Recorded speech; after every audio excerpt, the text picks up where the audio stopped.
Welcome to FX Options University, recorded live at the International Securities Exchange, the world's largest equity options exchange.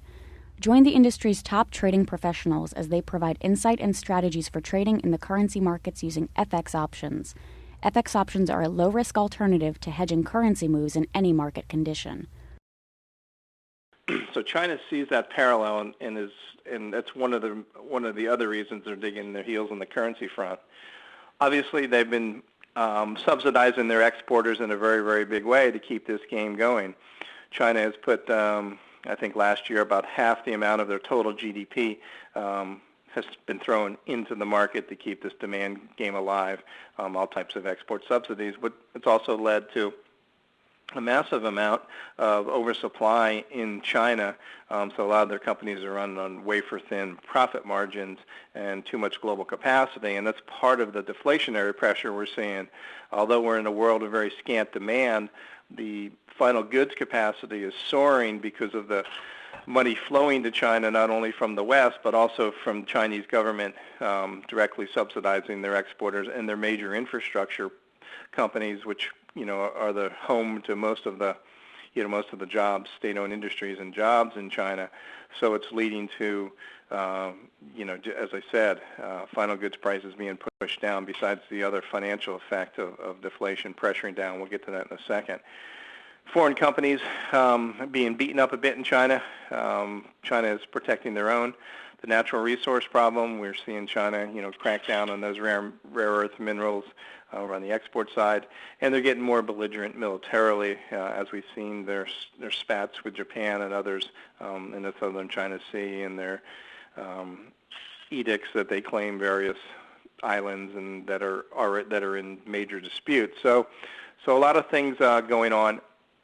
And what I don't have listed here is also riots in China. We've seen a huge, huge increase in the number of riots in China. Of course, they refer to them as incidents. They don't use the word riots. Mostly, it's not direct riots against the communist government, but it's riots by people that have just been unfair. Their land has been taken from them. Their houses have been taken from them from major developers and local governments to enrich themselves. So that's where that's coming from. But needless to say, they've hiked up in a big way. So there's some unrest in China. So China likes to do these types of things when they have unrest to whip up nationalism. All countries tend to do that to a degree, but the communists are very, very good at it. One of the things that you can look at, if there's one graph to see what the problem is, and the squeeze on China, and the demand still falling from the U.S. despite what the government's doing, despite what QE1, quantitative easing ones, and the Fed has done. This white line is a graph of U.S. consumer credit. And as you can see, the credit crunch changed the picture here. Credit crunch right in here, 2007, 2008, hit in a major way. And we saw what we think is a secular change towards debt, which means we're not going to see the U.S. consumer rebound to those levels they were in the past. They're going to continue to write down debt. This is not a cyclical event. If this was a cyclical event, as the Fed keeps trying to tell us and the economists keep trying to tell us, because that's part of their ploy to try and make us believe that quantitative easing will work. If this is a secular event, we wouldn't see consumer credit turnover for the first time since, I think this chart we have it going back to 1943, and this is the first time it really shows a real turn down in consumer credit. So, and at the same time, this orange line, as you can see, was pretty highly correlated, happens to be an index of the China's GDP. So we have a situation where China's major customer is the U.S., the white line, and they want to keep this game going, but the demand is falling out and has to be replaced. So here's the problem in here. The U.S. consumer, does he rebound? And part of this whole QE2, obviously, is to get the U.S. consumption back on track. But as I said, it's not working because of what we can think is a secular change towards credit. And we're now in that, which some people call I forget what the term is, but we're at a point when you get close to zero interest rates, the money market isn't working as it should, so we have some other dislocations going on there, and I'll get to that in a second. But this chart, I think, if you had to look at one chart to see where the global rebalancing problem is, this is it right here, which means China's growth either has to turn over and start to slow, or U.S. consumption has to rebound quickly. And we don't think U.S. consumption is going to rebound because there's still private deleveraging going on in the big way. And that's why all this money being thrown into the market on the fiscal and monetary side, that's part of the reason it's not working. There's just too much debt and leverage out there, and it's changed in a very, very big way. And this money is sitting, as we know, in the banks of the balance sheets of banking institutions.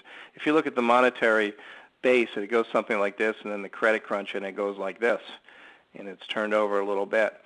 So the Fed has poured basically, all these funds into the banking market, but those funds are not getting into the real economy, and they're not getting into the real economy because borrowers have changed on the retail side and the institutional side, and obviously jobs haven't rebounded, and confidence and on the like. So what does Bernanke do, and what does the Fed in their infinite wisdom want to do? Since QE1 hasn't worked much at all, they want to do QE2, quantitative easing 2. And it really is this idea of trying to reflate the economy, and they're fighting against private deleveraging, and it's a major global tug-of-war. So consider this, that it's not just the U.S. that's deleveraging. You're seeing it happen in the UK, obviously. We're seeing it happen all across the Eurozone in a very, very big way. We haven't seen it start happening yet in Australia, but most people think, and most analysts point to the fact that they think Australia's housing market's overvalued by about 40%.